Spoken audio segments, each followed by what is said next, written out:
human versus AI or human plus AI. So there is always, this tension, in the conversation, are we augmenting human decisions or, slowly replacing them?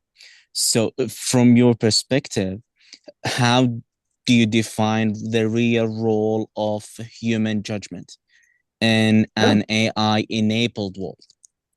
yeah. So, look, I mean, and it is individual and it's organizational. Like, so for example, if you are an individual, it doesn't matter what your role is, and you see a colleague sending you an email, and you put that email on your chatbot and ask them to write a reply, and you don't even read the reply, you just sent it back.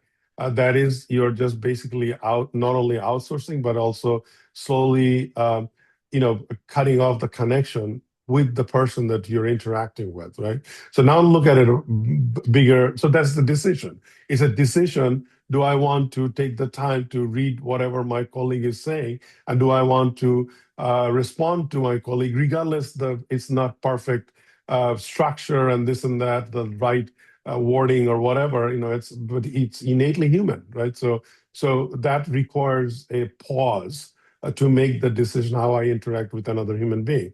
Look at it larger in an organizational point of view. Is all the example that we just talked about in an insurance claim, a conflict zone? Should we target a particular conflict zone or not for a security reason? All these are complex decision, but if you don't have to make the decision, system said so, so let me therefore do it. That's being that you're outsourcing that, right? And if you're outsourcing that, often enough you are making a easy way out, and because it is difficult to make difficult decision. But there's a reason why these things are difficult, because you're supposed to think about these things and have a grounded and moral outlook how it's impacting other people.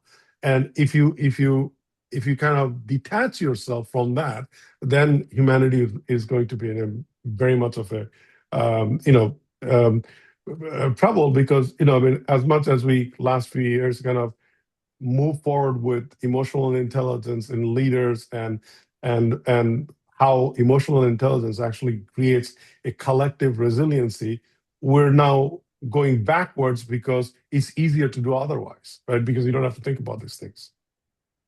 Great. And I think we see that the exponential, incline of the technology that we have now. So it's like a rocket to the sky, and the humans are still walking.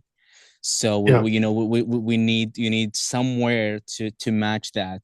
And in reality, humans are still the control that can manage the AI risk, right? So Yeah, yeah, go ahead. yeah, no, absolutely. Look, I mean, 3 years ago, when we wanted to write a book specifically, around the opportunity with AI, we also were very much forced to think about how do you drive innovation, but also how do you manage risk, right? So we came up with this dual framework called open and care, and it's a very simple philosophical outlook, but it gets very deep in the sense that we said you have to be radically open to innovation because there's so much opportunity, right? But you also care deeply. That's where the care comes from, deeply about impact of whatever you're doing and how you manage risk.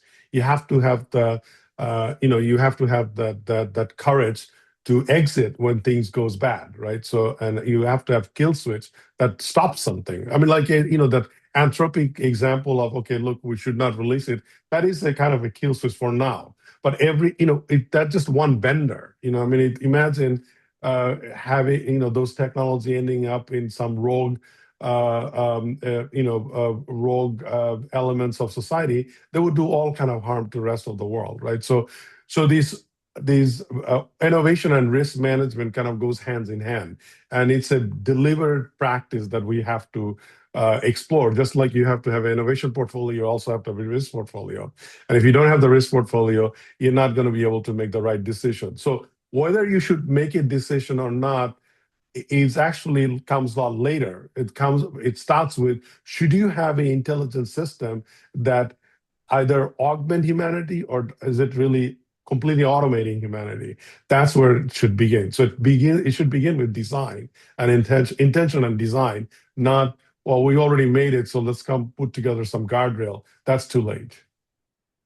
That's interesting. And I think once we start questioning, judgment and even biases towards, the responses of AI to our problems, and even most importantly, trust, this really, will become, strategic risk issue, not just, just a technology disruption.